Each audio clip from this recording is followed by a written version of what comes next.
आसिफ है, इसकी जिंदगी में खुदावंद ने एक बड़ा मौजज़ा किया। ये कह रहा था कि मैं बोल नहीं सकूंगा, पास्टर जी आपने मेरे बिहाफ पे बोलना है। मैंने कहा कोई बात नहीं, आप खुदावंद के हुजूर आए और गवाही जरूर दें। इसकी काफी देर से ख्वाहिश थी कि ये अपना कोई बिजनेस शुरू करे, लेकिन इसके पास वसाइल नहीं थे।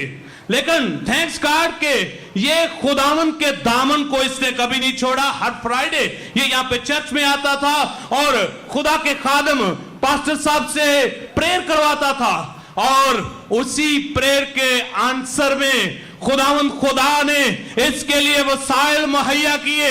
और आज ये एक बड़ी गाड़ी, जिसको ट्राला नहीं कहते, ट्राला, ये उसका मालिक है। ये उसका क्या है? ये उसका क्या है? Hallelujah. Thank you, God bless you. खुदा आपके साथ हो।